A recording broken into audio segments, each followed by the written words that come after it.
saya menyiapkan tempat kebun untuk mereka tanam. Semua benih saya yang tanggung. Nanti kalau sudah hasilnya mereka jual. Kalau mereka mau jual, mereka penghasilan untuk mereka. Tapi kalau mereka tidak bisa jual, saya akan beli sendiri dan saya akan beli. Begitu. Supaya juga mereka tahu bagaimana cara bekerja, berusaha, berdagang, ini dan benar-benar jadi pengusaha ini ya. Ini benar-benar banding setir nih. Ini unik ya. Ada resort tapi orang yang nginep di pelayanan. Isu jadi pengusaha dan mewujudkannya hari-hari ini sebagai awal mulai melangkah ya. Bukan karena memang ladang untuk berbisnis di album rohani itu sudah tidak cerah lagi seperti dulu atau ya semacam itulah, mungkin karena kena pandemi, bukan ya? Saya tidak punya bisnis lain, saya tidak punya penghasilan lain selain melayani sebelumnya. Nah makanya. Dan itu betul. Nah ketika pandemi itu tentu sangat terpukul buat saya. Selamat datang di podcast Gideon Yustianto. Silakan masuk. Ed Watson. Hai. Halo. Hai. Itu pakai virtual background ya? Enggak lah. Kita kan Zoom meeting biasanya pakai virtual background. Asli. Serius asli itu? Asli. Belakangnya gak gerak loh belakangnya itu. Kan mestinya apa? Ada sih kalau aku mau gerakin sih bisa, aku mau kasih lihat sih bisa. Coba. Nggak percaya. Ini jangan-jangan virtual background ini. Coba gerakin. Enggak. 360 derajat. Coba. Oh iya ya. Oh, lagi di mana lu? Hah? Look so beautiful ya. Lagi di mana? Very beautiful. Iya. Tapi panas ya? Enggak juga. Hah? Enggak. Sejuk dong. Saya lagi di Sumba kan. Iya, Sumba ini kan ya sekarang sih udah mulai mau masuk musim panas karena ikut Australia kan. Jadi di belakang saya itu pantai selatan. Indian Ocean itu udah Australia itu di depan sana. Nyebrang udah Australia. Betul, nyebrangnya udah Australia. Jadi cuacanya ikut Australia. Coba diliatin tenda tempat lu nginep tidur sama anak-anak sama istri. Oke, ukurannya cuma 3x4. 3x cukup ya. Tenda. Itu saya camping ya. Ini saya tambah lagi. Saya tambah terpal biru supaya tidak bocor karena beberapa kali hujan deras bocor. Waktu kemarin sempat seroja, tahu badai seroja? Iya. Nah itu tenda saya juga hancur. Waduh. Hancur kena juga. Jadi ya gitulah, kita tidur sambil nyodok air gitu. Seru. Jadi ini bukan liburan Ed Watson ya ke Sumba, bukan juga. Bukan liburan. Bukan juga lagi miskin kan, bukan kan? Ayo. Tergantung sih. Kalau sekarang sudah Loh kali aja ntar ada dalam Yesus tidak lah. Loh kali aja ntar kan ada berita Ed Watson jatuh bangkrut dari Jakarta pindah tidur di tenda 3x4. Tendanya tenda biru lagi kayak lagunya si siapa itu jadul tuh Desi Ratnasari ya. Tenda biru. Dalamnya hijau. Tapi ini saya bungkus lagi dengan biru. Dan itu tadi tidur gitu, nyodok air waktu kehujanan. Ya elah, menderita banget loh. Ya takut hancur. Soalnya kan tendanya kan udah sempat rusak tuh. Jadi tiang utamanya itu kan patah waktu kena seroja itu. Jadi kejatuhan kayu.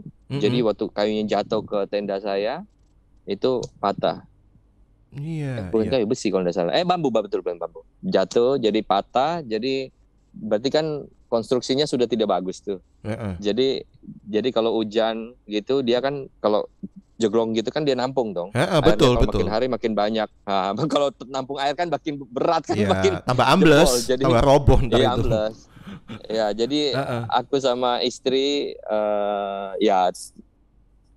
malam-malam ya ngurusin gitu. Kalau hujan berarti udah enggak tidur tuh, udah ekstra kerja keras. Ekstra kerja lah, ekstra. Wow. Lah iya gitu. Makanya sekali lagi sebelum saya nanya ke yang lain-lain nih, lagi miskin ya. Enggak sih sebenarnya. Atau lagi siap-siap mau kaya malahan ini? Enggak tahu, tergantung Tuhan sih. Yang pasti aku jujur aku ikut cuman apa yang Tuhan uh, kasih visi ke aku sih. Jadi aku mau ndak mau, sekalipun aku tidak dengar secara audible ya, tapi itu kuat sekali dan makanya kami putuskan satu keluarga untuk balik ke Sumba sejak November. Begitu, karena di Jakarta dari sejak pandemi itu kan Maret sampai dari Maret awal mula itu sempat juga aku kena COVID kan, udah tahu. Lalu gara-gara pelayanan itu terakhir, lalu sejak itu kan pelayanan kan cuma lewat online tuh. Jadi jujur aku di Jakarta kayak tidak boleh dibilang tidak terlalu apa sih ya? Comfort. Mungkin terlalu nyaman kali, terlalu di comfort zone begitu. Maksudnya ya puji Tuhan semuanya ada. Cuman pelayanan aja yang tidak biasanya gitu ya, dari offline ke online gitu. Tapi tetap ada pelayanan. Cuman tidak tahu kenapa kan nggak bisa keluar Jakarta gitu kan. Lalu ya nulis lagu tetap, produserin orang anak, ada juga produser anak kecil Michelle Liu itu tetap seperti biasa sih Brian. Cuman kok panggilannya kuat banget dan ya akhirnya kami putuskan November untuk dengan istri balik ke Sumba. Ya pasti sebenarnya banyak orang juga kaget gitu. Ngapain sih Edward Chan udah hidupnya nyaman, udah semua ada, mau pulang Sumba bahkan tinggal di tenda lagi begitu ya. Sebenarnya aku tinggal di rumah mamiku juga bisa gitu, tapi kan aku sungkan lah ya tinggal di rumah lalu harus pakai mobilnya adikku juga. Kan aku kan tidak bawa apa-apa sebenarnya ke sini. Tapi akhirnya ya mobil dikirim dari Jakarta. Lalu aku pikir ya udah kita nginep di tenda aja deh. Yang pertama juga untuk supaya lebih dekat dengan bukan dekat lagi tapi udah di site project ini supaya bisa kontrol tiap hari dan ya mungkin ya untuk belajar bersyukur apa yang sudah kita punya. Lalu anak-anak juga saya belajar, memang tidak mudah untuk anak-anak apalagi dengan istri orang Jakarta, tidak mudah untuk begini ya. Sempat beberapa bulan kita nangis di sini, anak-anak mau makan KFC nggak bisa, McDonald nggak bisa, pokoknya mau makan gitu nggak bisa ya. Tapi ya intinya saya cuma mau mengikuti apa yang Tuhan percayakan lah, dan saya mau belajar mengoptimalkan apa yang Tuhan percayakan dalam hidup saya sih selama ini, gitu aja. Jadi gini. Sebentar, saya belum nemu jalannya ini. Jalan berpikirnya belum ketemu saya. Tadi ada bicara tentang project, side of project. Ini project apa? Bangun gereja. Itu pertanyaan saya. Terus kenapa di Jakarta tadi pendapatan menurun? Gitu maksudnya konkretnya. Jadi di samping pendapatan menurun, nggak bisa kemana-mana, stres ya kan. Jadi lebih baik jauh lebih baik pergi keluar tempat yang bisa nyaman gitu, ada pemandangan daripada terkungkung di rumah terus. Sementara juga virus di Jakarta juga lebih banyak, lebih baik ke daerah yang nggak padat gitu. Itu pertimbangannya atau gimana? Secara manusia itu pertimbangannya. Nah, benar kan? Tetapi ya secara manusia itu pertimbangan. Tapi itu sebenarnya bukan suatu dasar yang kuat untuk aku ke sini. Karena sebenarnya project ini sudah dari 4 tahun lalu saya buat gitu ya. Sebenarnya sudah dari 4 tahun lalu itu sudah ada panggilan lah gitu ya. Tapi aku masih belum berani gitu. Tapi semenjak pandemi semuanya kan istilahnya kayaknya Tuhan rubah mindset banyak orang lah, termasuk saya begitu. Wait. Ini tadi kamu bilang Tuhan, suara Tuhan tuh kuat, akhirnya sampai kamu pindah ke sana. Ini di Sumba ya? Tepatnya di daerah mana sih ini? Ini di Sumba, di daerah ini. Apa? Di daerah ini Rua Beach, Pantai Rua. Oh, Pantai Rua. Iya, Pantai Rua, namanya Rua Beach. Ini dekat Nihiwatu, kalau kalian tahu the best resort in the world. Nah, jadi ini daerah pariwisata semua. Ini daerah hotel-hotel resort mahal-mahal di sini semua. Di pinggiran Pantai Rua itu ya? Iya, di Rua, ada di Pantai Nihi sebelahnya. Jadi ini bersambungan, pantainya kan bersambungan semua. Ada pantai Nihi. Nihi, ya itu kan the best resort in the world kalau kamu cari gitu. The best resort in the world loh, in the world. Yes. Ya, In the world, number one. Satu malam 250 juta mau nginap. Buset, ya nggak apa-apa sih kalau di endorse. Iya. Terus gini, itu lahan punya siapa gini? Tadi saya belum nangkep project apa? Bangun gereja di situ, bangun resort? Atau gereja yang ada resortnya atau resort yang ada gerejanya? Resort yang ada chapelnya tentunya, bukan gereja. Ya gereja juga bisa dibilang gereja. Nah, jadi intinya gini, ya ini project resort. Yang pertama panggilan aku kuat itu untuk gini.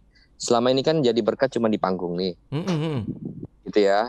Sekalipun aku juga sering pelayanan ke desa-desa, ke daerah-daerah. Nah, dengan adanya pandemi ini, panggilan kuat untuk pulang ke kampung dan membangun orang-orang sini sendiri, begitu. Jadi sebenarnya berat sekali sih.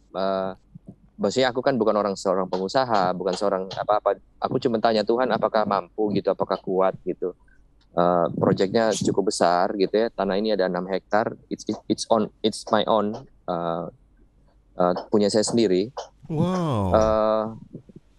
Ini baru cuman seperberapa, enggak tahu, mungkin 1/12 kali itu, seperberapa, cuman kecil sekali yang aku bangun sebenarnya. Tapi udah menghabiskan banyak uang sebenarnya, dan itu tanpa investor, tanpa siapa-siapa begitu ya.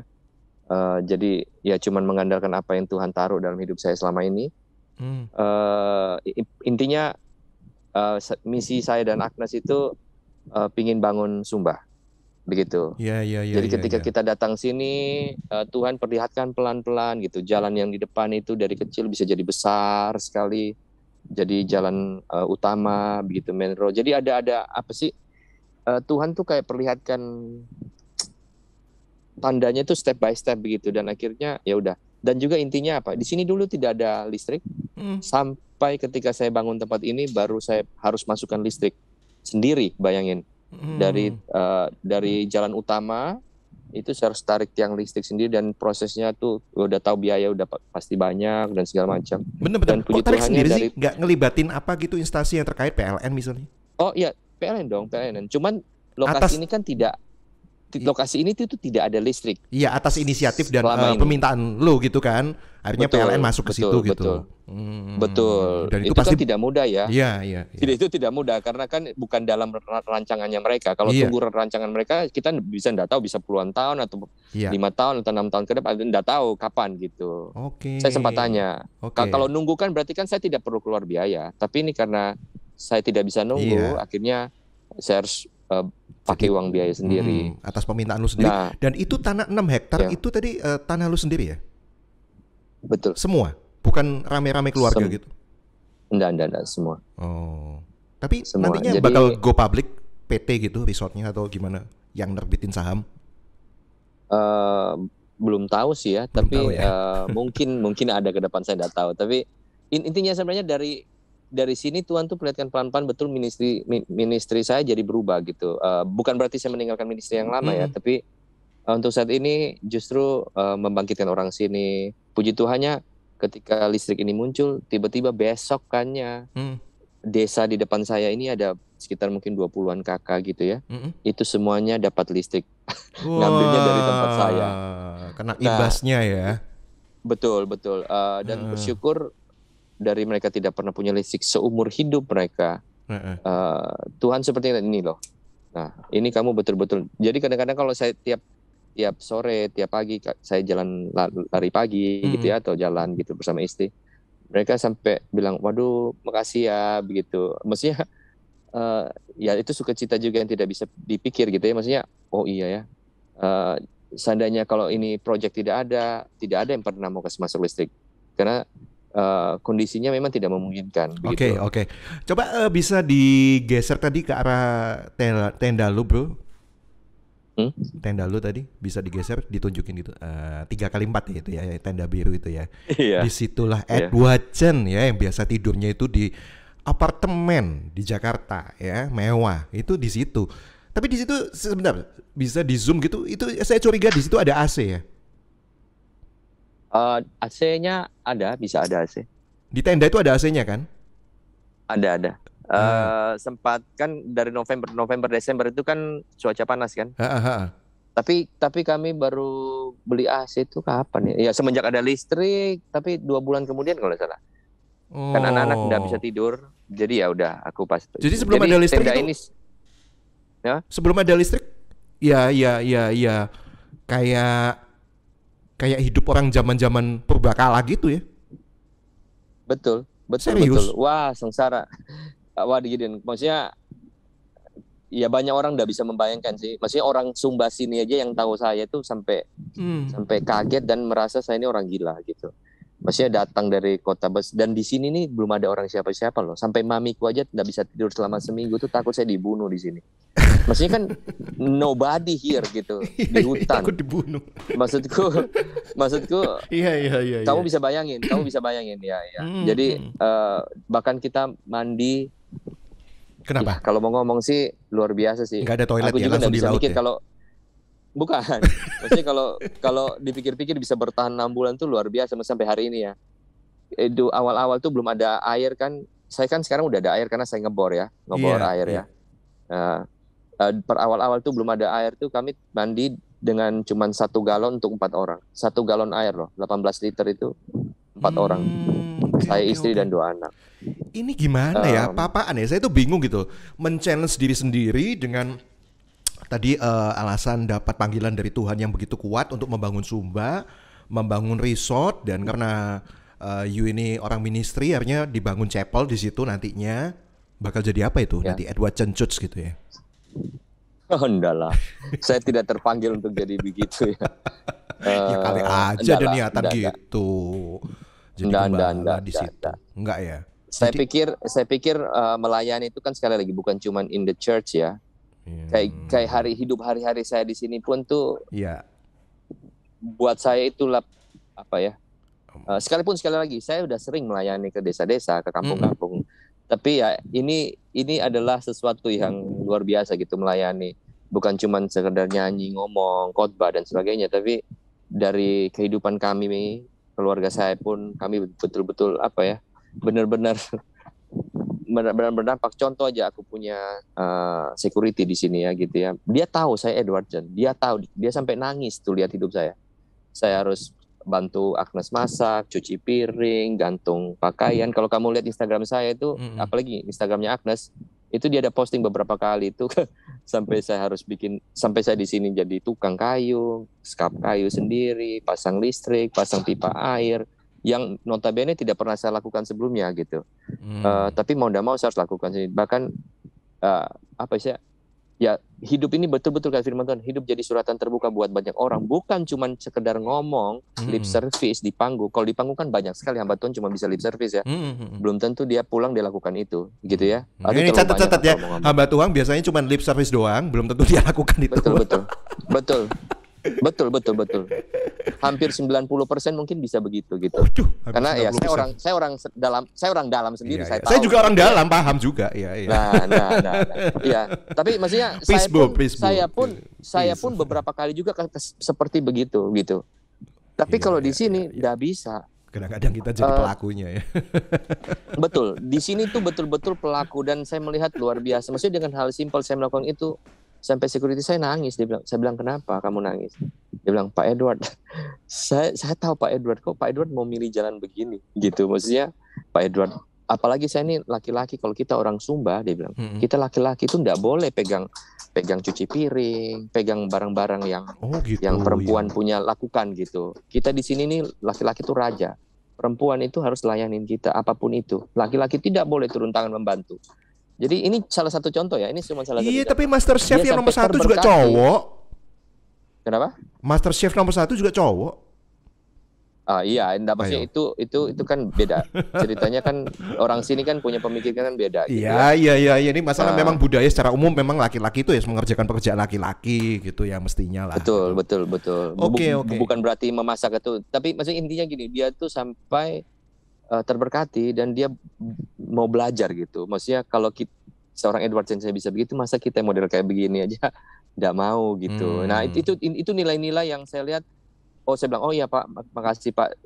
Saya juga jadi berkat kalau Pak juga sharing seperti ini. Maksudnya ya biarlah hidup kita betul-betul jadi berkat. Contoh itu salah satu. Lalu kedua, mempekerjakan orang sini tentunya. Saya mengajarkan mereka juga bagaimana nanti di beberapa lahan saya sudah siapin. Saya sewa ekskavator, saya siapin kebun. Jadi saya bilang, orang-orang sini kan agak-agak malas sebenarnya ya. Karena Sumba Barat ini subur. Mau buang apa aja hidup begitu. Jadi mungkin mereka merasa tidak perlu bekerja keras gitu. Jadi saya bilang, contohnya sekarang ada pekerjaan begini, kalian harus bukalah kios di depan. Jadi sekarang di depan tanah saya ini udah ada beberapa kios gitu ya. Dari yang tidak ada loh. Kan saya bilang, kamu kan siap kopi. Ini kan ada pekerja. Kamu bisa jual Indomie atau masak apa, jualan kelapa muda di sini banyak, jualan. Jadi itu satu, membuka pikiran mereka. Lalu saya menyiapkan tempat kebun untuk mereka tanam. Semua benih saya yang tanggung. Nanti kalau sudah hasilnya mereka jual. Kalau mereka mau jual, mereka penghasilan untuk mereka. Tapi kalau mereka tidak bisa jual, saya akan beli sendiri dan saya akan beli begitu. Supaya juga mereka tahu bagaimana cara bekerja, berusaha, berdagang, dan benar-benar jadi pengusaha ini ya.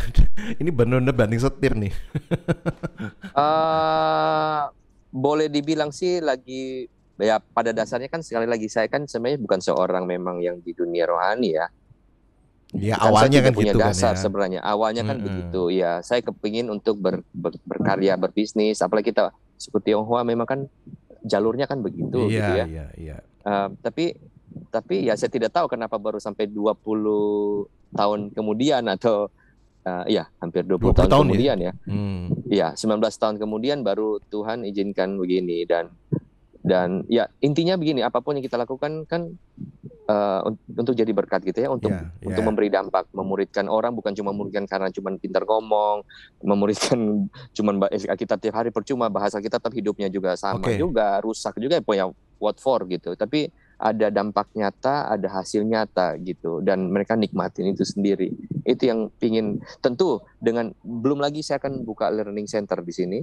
Jadi kerinduan anak-anak itu untuk sekolah. Kami, tapi itu anak-anak ya, bukan cuma sekolah, tapi untuk mengajarkan mereka bahasa Inggris. Kan banyak anak-anak kecil di sini, di sini. Jadi pokoknya apapun itu kita lakukan, apapun ya, ngajar bahasa Inggris itu pasti anakku yang ngajar. Aku tidak bisa bahasa Inggris. Lalu apapun yang bisa kita lakukan untuk kita sharing, ya tentu pasti sharing firman, Bible school begitu ya, bukan school gimana, tapi untuk kita bisa sama-sama pendalaman Alkitab. Ya pokoknya untuk mereka, untuk supaya generasi baru muda itu mereka juga punya sesuatu lah. Gini. Saya pastikan lagi, saya fixkan. Jadi isu jadi pengusaha dan mewujudkannya hari-hari ini sebagai awal mulai melangkah ya, bukan karena memang ladang untuk berbisnis di album rohani itu sudah tidak cerah lagi seperti dulu, atau ya semacam itulah, mungkin karena kena pandemi, bukan ya? Meskipun ada memang faktor itu gitu, tapi bukan sepenuhnya itu kan? Iya, kan kamu tahu sendiri kan, saya sudah berkali-kali bilang, bahkan di pelayanan saya pun saya bilang saya tidak punya bisnis lain, saya tidak punya penghasilan lain selain melayani sebelumnya. Nah makanya. Dan itu betul. Nah, ketika pandemi itu tentu sangat terpukul buat saya. Iya. Nah, disitulah Tuhan mulai masuk berbicara. Tapi kan intinya gini, kan tidak mudah untuk kita mengambil risiko yang besar, apalagi membuka usaha di saat pandemi. Jadi ini apalagi banyak orang yang simpen duit gitu ya, takut untuk melakukan sesuatu, malah justru saya membuang-buang. Bukan membuang, tapi saya melakukan sesuatu invest. Betul, tapi tidak agak segampang itu, bro. Banyak orang yang lebih kaya dari saya pun tidak mau invest di saat pandemi. Gitu banyak banget. So untuk membangun ini berawal dari tabungan selama 19-20 tahun itu. Betul. Wah. Betul. What if semua ini fail? Tidak apa-apa. Nothing tulus. Pokoknya prinsipku dari dulu tuh nothing tulus. Karena menjadi seorang Edward Chen, saya tidak pernah pikir nothing tulus, betul ya. Jadi kalau Tuhan balikin lagi aku sebagai seorang Edward yang dulu juga nothing tulus buat aku. Yang pasti tetap pelayanan yang Tuhan sudah siapkan. Gini loh, intinya gini nih, Gideon. Maksudnya gini, kadang orang tidak sadar gitu ya. Saya bukan naif atau apa ya, tapi gini. Saya tidak pingin itu rohani itu menjadi ladang suatu bisnis. Sorry to say ya. Sorry to say. Kalau saya lakukan itu, saya sudah dari dulu seperti itu gitu ya. Ya, sorry to say. Dari dulu saya sudah bilang juga sama kamu, gitu. Begini loh. Apa ya? Apapun itu yang Tuhan percayakan, yang penting kita kelola baik-baik, kita kembangkan. Ya udah jadi berkat.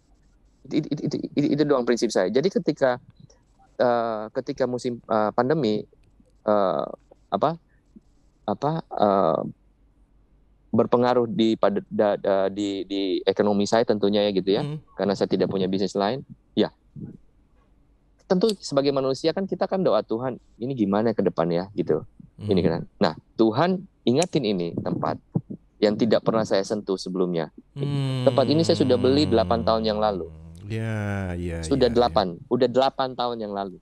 Ya. Tapi terlalu asik berbisnis dalam panggung rohani itu tadi ya.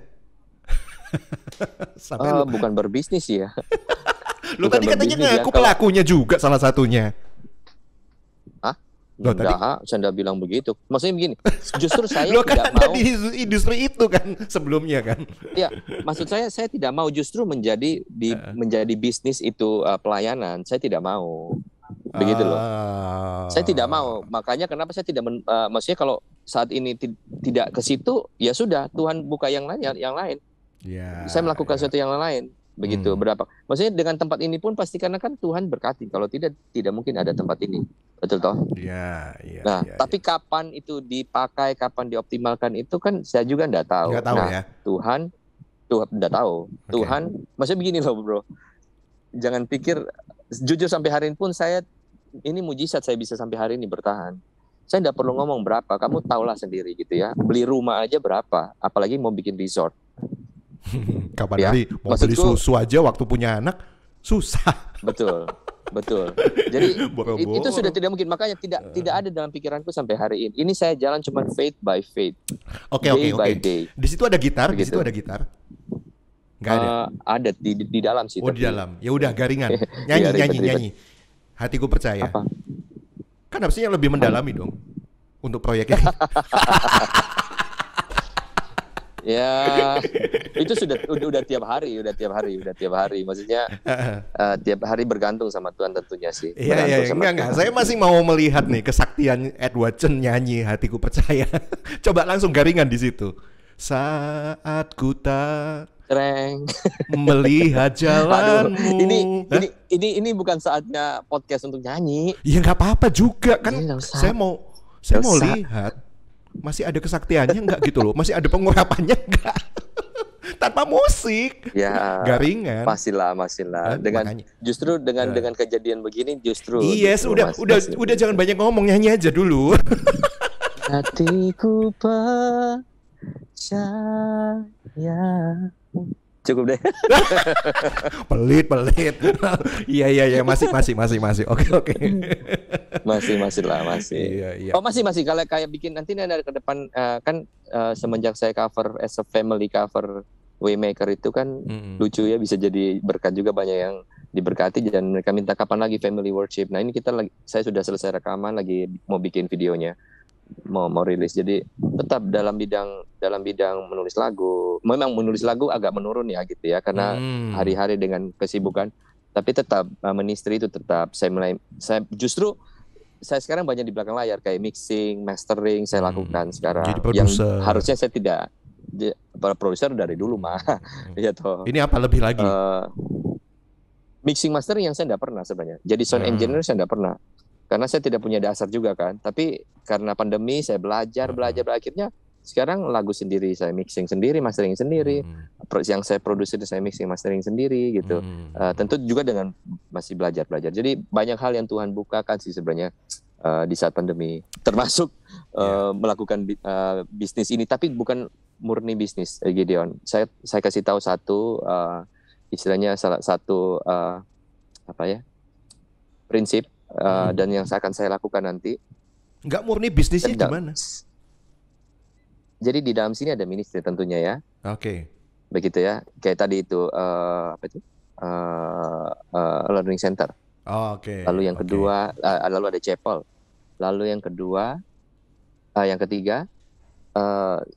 orang yang akan nginap di sini nanti itu mereka harus berbagi. Apapun itu saya tidak tahu. Jadi tapi itu saya kasih optional gitu ya. Nanti di dalam itinerary itu ada optional. Kalau umpama yang nginap sini dokter, dia tolong ada mungkin berapa 1-2 jam dia akan di learning center itu dia akan berbagi apa tentang sikat gigi yang benar atau untuk warga di sana ya, untuk warga di Sumba ya. Betul. Betul. Jadi kalau gue nginep di situ disuruh ngapain? Kamu kan cerewet, jadi kamu bagaimana menjadi seorang tidak tahu lah motivator atau menjadi seorang broadcaster. Oh gitu.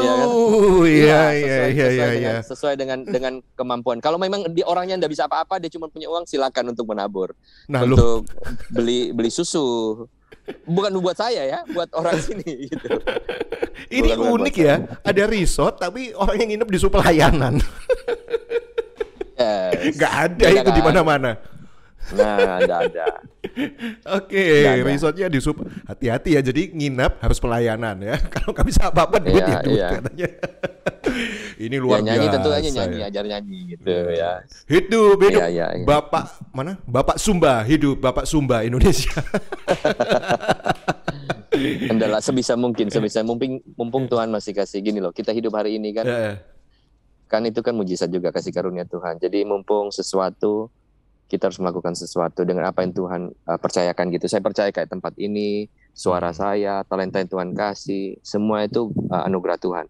Harus kita optimalkan gitu loh. Bukan cuma semata-mata untuk yang lain. Maksudnya gini, saya baru sadar beberapa waktu lalu saya juga ditanya oleh teman gitu ya. Teman yang baru kenal, dia diberkati juga dengan pujian saya, kesaksian saya. Dan lalu dia bilang, Ko Edward juga berani bisa meninggalkan semuanya ke Sumba begitu. Justru dia kasih ingat saya, ini seperti kayak Abraham begitu. Lalu saya pikir, benar juga ya. Kayak Abraham, maksudnya tidak tahu di mana. Abraham kan awalnya juga orang yang nyaman banget gitu kan, orang kaya, mau meninggalkan semuanya ke tempat yang tidak ditahu, yang tidak ada apa-apa juga di sini, tidak ada listrik, di asing. Maksudnya kayak gitu, maksudnya sampai anak-anak nangis, saya juga nangis. Maksudnya saya bilang Koko Faye, Daddy Love, bukannya papi jahat, tapi masa kalau dalam keadaan susah Koko Faye mau komplain gitu, tapi dalam keadaan senang Koko Faye mau. Harusnya Koko Faye dan Daddy Love. Jadi banyak hal-hal yang saya tanamkan kepada mereka, apalagi anak-anak zaman sekarang ya. Mereka semuanya punya. Mereka di Jakarta mau minta apa aja bisa, semua bisa. Nah di sini mereka harus ngepel sendiri, mereka bersihin ini lahan, daun-daun kering, mereka sampai sapu tiap hari. Bahkan kami jadi hitam semua. Saya ini benar-benar hitam sekali sebenarnya. Jadi udah bukan artis lagi, tidak ada bro. Benar-benar udah hitam. Kita semua hitam. Istriku udah hitam. Maksudnya karena kita di luar terus begini. Dulu awal-awal dulu lagi, waduh bro. Lebih parah. Sampai anak-anak online tuh di luar begini online. Sampai hari ini pun masih belum ada tempat yang fix buat saya untuk punya ruangan khusus. Untuk saya bisa, ya begitulah. Oke. Di salah satu foto ada tuh di bagian yang ketiga. Coba bisa tampilin. Kayaknya lu kerja di sana juga ya. Belum punya tempat untuk kerja tapi sempat ada juga ya, saya tangkap dari. Nah ini lagi ngapain nih? Itu di luar. Ini meja kerja. Betul. Itu mejanya masih ada di sana. Tadi mau live dari situ, cuman masih karena panas kan. Jadi saya di bawah pohon aja. Tapi meja kerjanya itu kayaknya bikinan kota itu. Bikinan sendiri itu bro.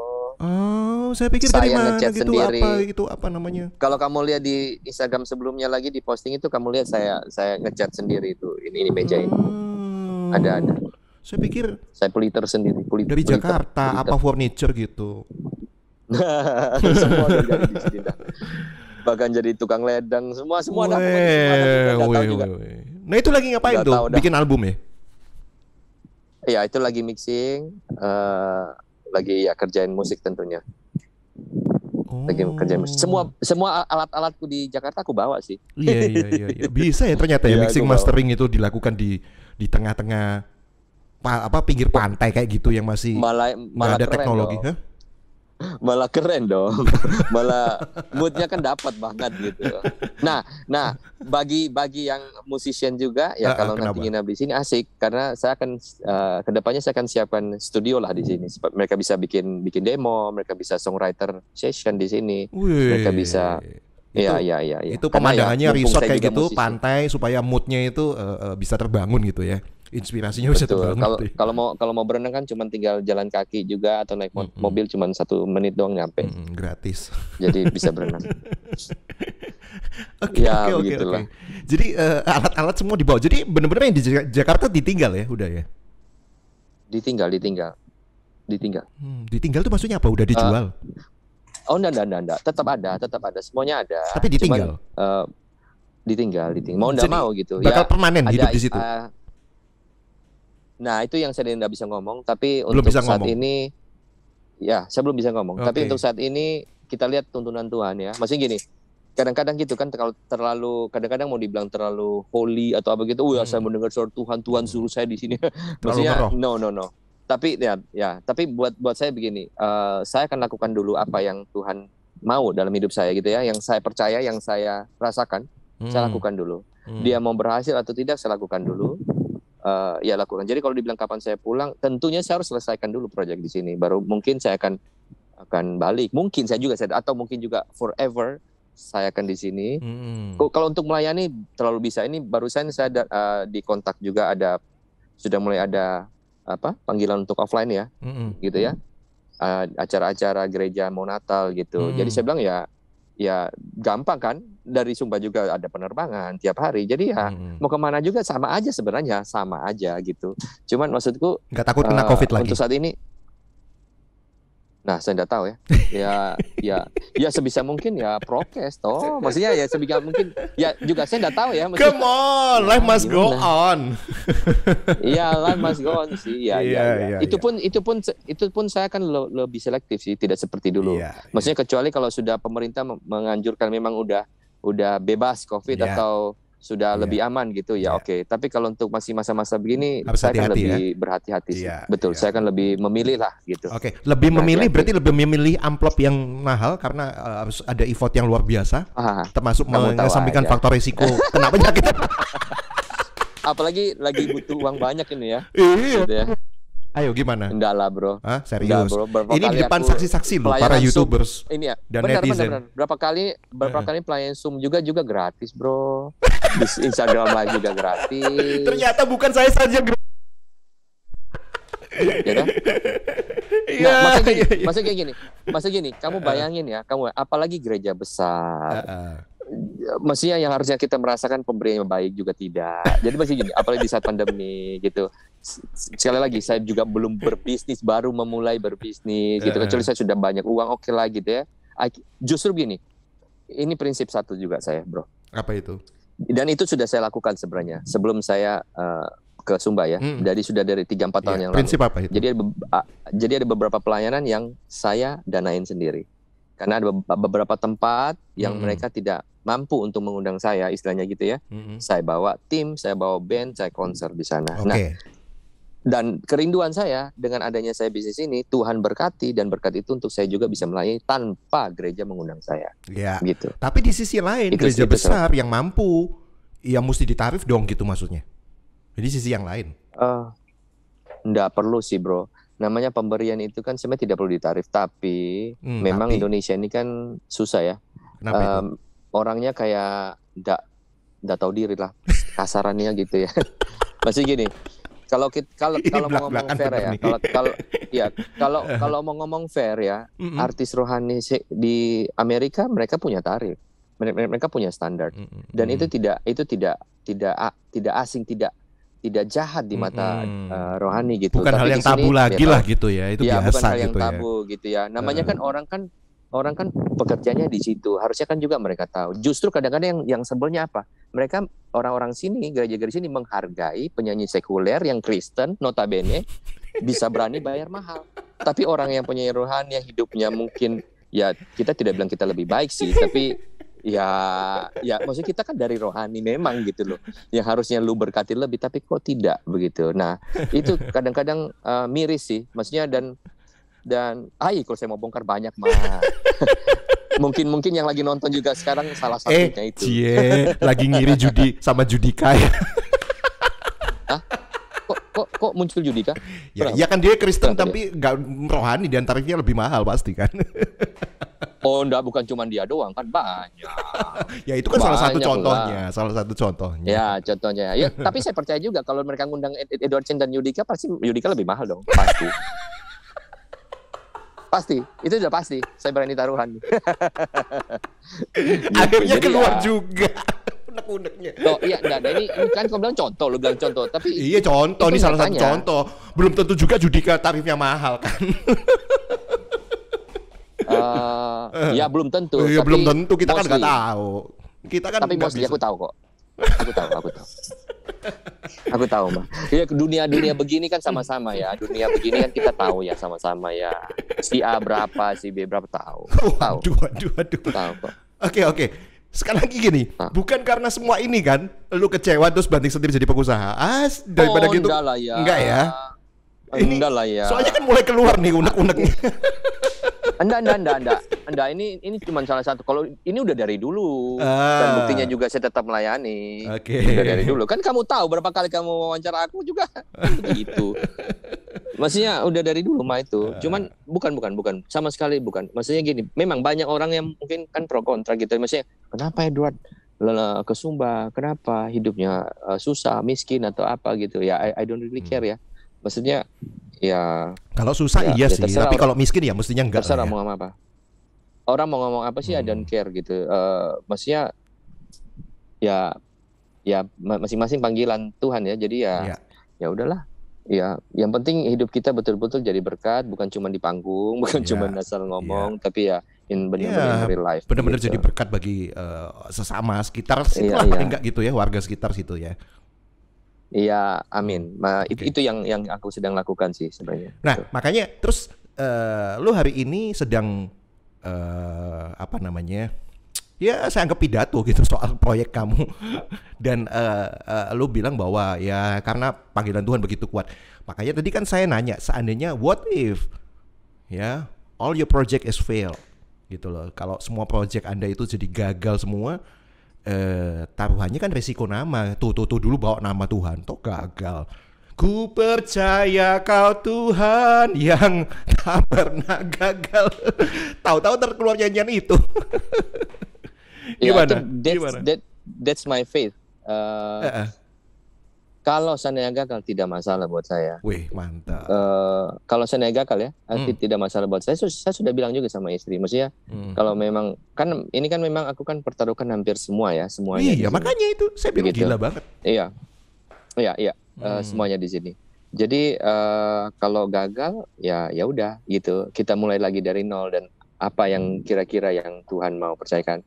Maksudnya tentu sebagai seorang jangankan ngomong sebagai dari sisi hamba Tuhan gitu ya, maksud dari kita seorang penyanyi gitu, tapi saya sebagai ayah I have to do something for my kids. Iya dong. Sesuatu yang lebih baik. That's why. Maksudnya gini, saya tidak mau mengandalkan orang, saya tidak mau mengandalkan gereja, tidak mau. Dari dulu kan memang tidak gitu. Orang tidak ngundang saya, tidak apa-apa. Orang ngundang saya, puji Tuhan. Orang tidak ngundang saya, I don't really care. Gitu. Buktinya bertahan sampai 20 tahun gitu. Jadi itu bukti loh Gideon. Saya tidak di under one church, kamu tahu kan? Iya. Jadi I have no support system, itu saya tidak ada sama sekali. Tapi murni kalau Gideon bisa lihat saya sampai hari ini bahkan jadi begini, itu kalau bukan Tuhan lagi siapa? Justru itu yang saya mau kasih tahu bahwa melihatkan semua orang bahwa come on, Tuhan tuh ada real gitu. He can help you, he can support you. Amin. apa sih? Iya apa? Pasti support kita gitu. Yes Jehovah Jireh itu album lo kan. Amin. Masih ingat lo gue album lo. Tapi bener loh, ini project ini betul-betul Jehovah Jireh. Aku live day by day itu aku udah cuman ya stres aja sih. Maksudnya udah ya secara manusia stres gitu ya. Tapi memang Tuhan luar biasa sih. Aku sampai hari ini boleh dibilang bertahan terus sedikit demi sedikit. Benar-benar. Project ini cukup lama sebenarnya ya. Secara kalau orang punya uang ya pasti cepat gitu ya. Tapi sebagai selevel saya lah gitu. Ya mujizat sih. Saya bisa bertahan sampai hari ini, terus membangun tiap hari. Kamu bayangkan harus memperkerjakan berapa orang, banyak gaji harian, bayar tiap hari. Ya udahlah gimana. Sekali lagi maksud gini. Makanya apapun itu Gideon, kita belajarlah untuk jadi. Maksud gini, saya percaya Tuhan tidak apa ya? Tuhan tidak mungkin mempercayakan sesuatu dalam hidup kita tanpa Dia tahu kita mampu lakukan, dan Dia ingin pasti lakukan. Kita sadar bahwa kita harus melakukan yang lebih gitu. Dalam arti gini, tidak mungkin Tuhan percayakan tempat ini sebesar ini kalau Dia tidak tahu. Maksudnya kalau saya itu tidak akan dia pasti rindu untuk saya melakukan sesuatu begitu.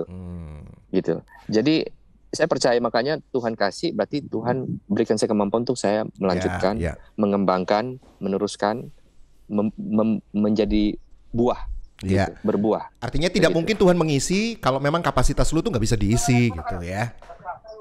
Di sisi yang lain kayak even bagi banyak orang mungkin itu sesuatu yang tidak masuk akal, yang tidak mungkin bisa dia, bukan jalurnya dia atau apa gitu ya. Ya kan menjadi Edward Chen juga bukan jalurnya saya bukan seorang penyanyi, bukan seorang worship leader gitu. Tapi sarjana teknik industri dari lulusan Petra. Betul. Iya. Oke, buat ini seru sekali ngobrol nih, bisa lama ini padahal kita dijatah 30 menit. Iya. Tapi ya paling enggak saya udah menangkap satu sisi kehidupan lu selama ini deh, sebuah kehidupan yang berbeda, yang nggak pernah dikenal, yang nggak pernah dialami.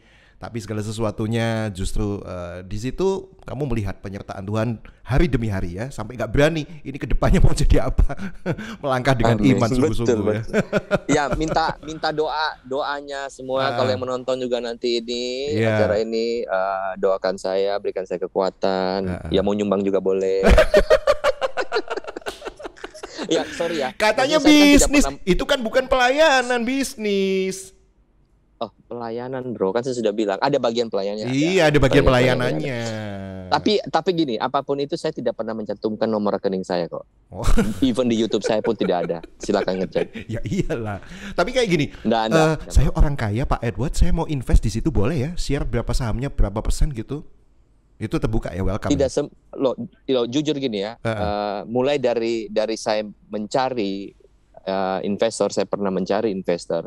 Bahkan sampai hari ini juga ada investor yang mau. Itu tidak semudah membayangkan begitu ya.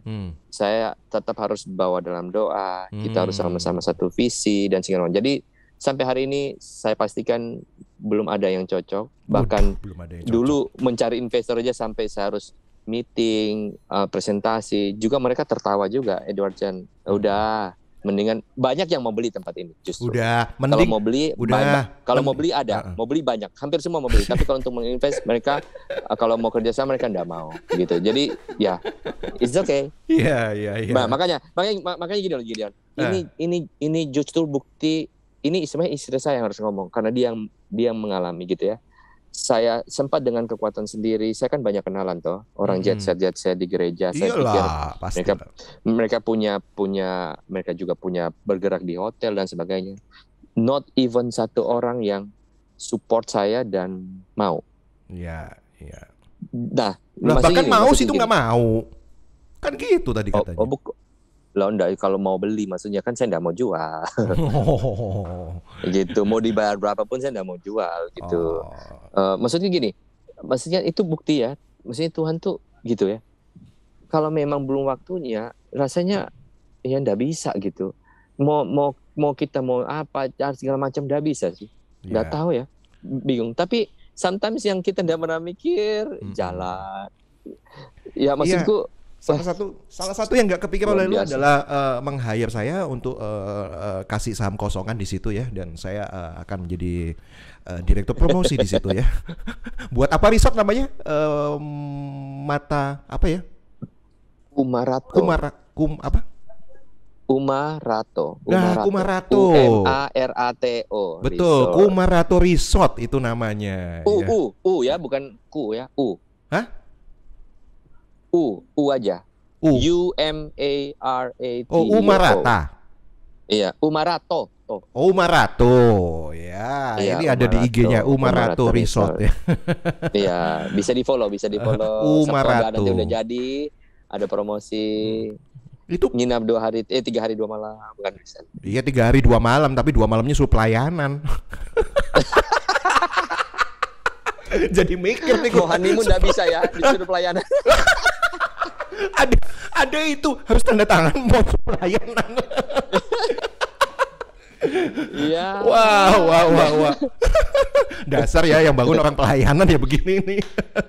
Ya udah Wat, sukses selalu begitu. Ya. Tetap sama-sama membangun karya di situ. Saya tunggu lagu-lagu yang lain selain Hatiku Percaya, Tuhan Tak Pernah Gagal. Wah itu mantep lah, legend semua. Jangan pernah menyerah. Wah iya itu. Ya, lupa kamu. Yang boom yang itu. Lupa. Ya salam deh buat Fit yang nyanyi itu ya.